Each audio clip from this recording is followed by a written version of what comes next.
বালির বাঁধে প্রাসাদ রক্ষা করতে পারল না এসএসসি। করব না বলেও শেষমেশ প্রকাশ করেই ফেলল এসএসসি। আর সেই ওএমআর শিট খুলে দিল এসএসসি দুর্নীতির প্যান্ডোরাস বক্স। বিগত বছরগুলিতে রাজ্য রাজনীতিতে চেনা ছবি ছিল চাকরিহারা শিক্ষকদের ধর্ণা, কান্না আর মার খাওয়া। অবশেষে ওএমআর প্রকাশ্যে আসতেই অযোগ্যদের বেতন ফেরাতে তৎপর হয়ে ওঠে রাজ্যের স্কুল শিক্ষা দফতর। নেপথ্যে অবশ্যই রাজ্যের পালাবদল, ক্ষমতায় বিজেপি সরকার, মুখ্যমন্ত্রীর নাম শুভেন্দু অধিকারী। বিতর্কের কেন্দ্রবিন্দুতে বারবার ছিলেন চেয়ারম্যান সিদ্ধার্থ মজুমদার।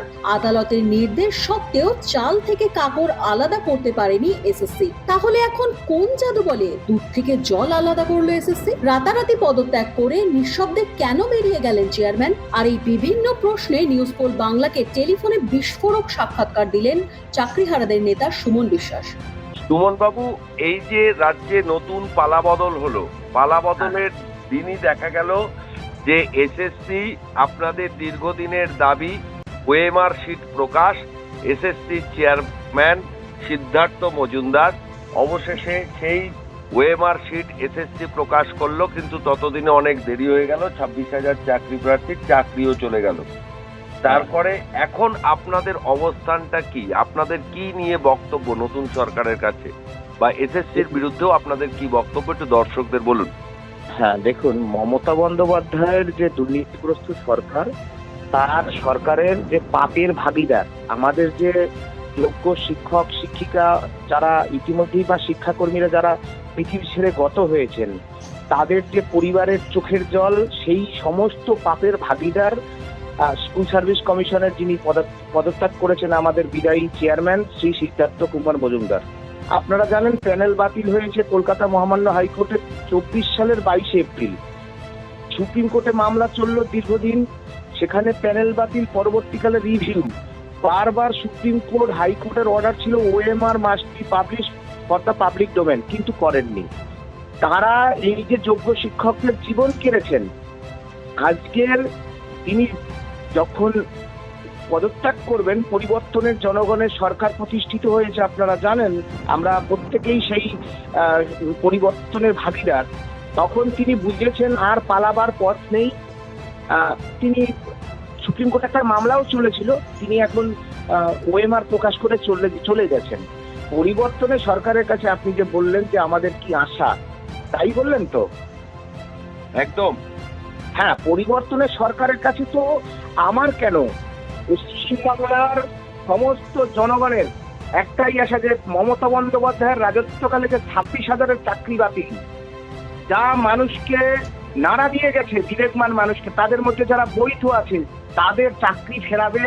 এবং ওএমআর ইতিমধ্যেই প্রকাশিত হয়েছে। আপনারা জানেন যে তৎকালীন বিরোধী দলনেতা মাননীয় শুভেন্দু অধিকারী মহাশয়, তিনি বর্তমানে আমাদের রাজ্যের প্রিয় মুখ্যমন্ত্রী। তিনি আমার মাথায় হাত দিয়ে বিধানসভার সামনে বলেছিলেন যে আমরা যখন ক্ষমতায় আসব, জনগণের দাবি মেনে বৈধ শিক্ষক শিক্ষিকা এবং শিক্ষাকর্মীদের তালিকা আমরা সুপ্রিম কোর্টে নিয়ে যাব। প্রয়োজন হলে যদি এই মামলার পুনরায় মানে তদন্ত করা যায়, সেগুলোও সরকার করবে। আমরা অত্যন্ত আশাবাদী পরিবর্তনের সরকারের প্রতি, এবং আমরা এই সরকারের এখানে একটা প্রশ্ন আছে আপনার কাছে, সেটা হচ্ছে এই পরিবর্তনের পরই দেখলাম 2016-র এসএসসি দুর্নীতিতে যারা অযোগ্য তাদের টাকা ফেরাতে হঠাৎ রাতারাতি উদ্যোগী হয়েছে স্কুল শিক্ষা দপ্তর, সব বেতন সহ। কি বলবেন এটা? একদমই সঠিক সিদ্ধান্ত। মমতা বন্দ্যোপাধ্যায় এতটাই দুর্নীতিগ্রস্ত ছিল, সুপ্রিম কোর্টের অর্ডারও মানছিলেন না। সুপ্রিম কোর্টের অর্ডার ছিল যারা দুর্নীতিগ্রস্ত তাদেরকে টার্মিনেট করতে হবে এবং 12% সুদ সহ বেতন ফেরত দিতে হবে। তারা একটা অর্ডার করেছিল, সেটা কিন্তু একটা কাগজেরই সীমাবদ্ধ ছিল। কিন্তু সরকার আসার সঙ্গে সঙ্গে আপনারা জানেন গতকালই এটা ইস্যু হয়ে গেছে যে যারা চিহ্নিত দাগি হয়েছেন তাদেরকে বেতন ফেরত প্রক্রিয়া কিন্তু শুরু হয়ে গেছে। এবং আমরা অত্যন্ত আশাবাদী বলছি, বা এই যে জনগণের সরকার কিন্তু এই তাদেরকে জিজ্ঞাসাবাদ করবে, সিআইডি দিয়ে জিজ্ঞাসাবাদ করবে যে বাপু তোমরা কোন নেতাকে কত টাকার বিনিময়ে, সাদা খাতা বিনিময়ে র্যাঙ্ক জাম্প করে তোমরা চাকরি নিয়েছিলে, এবং সে যিনি চেয়ারম্যান তিনি ষড়যন্ত্রকারী হিসাবে এই সরকার যেন চাকরি চোরদের যার যত ষড়যন্ত্রকারী আছে, যত দুর্নীতিগ্রস্ত নেতা আছে, এর বিরুদ্ধে আইনানুগ উপযুক্ত ব্যবস্থা গ্রহণ করে বাংলার যে লক্ষ কোটি জনগণের যে অনেক আশা নিয়ে একেবারে পরিবর্তন হয়ে পরিবর্তনে মানুষকে যেন দুর্নীতির বিরুদ্ধে বার্তা দেন।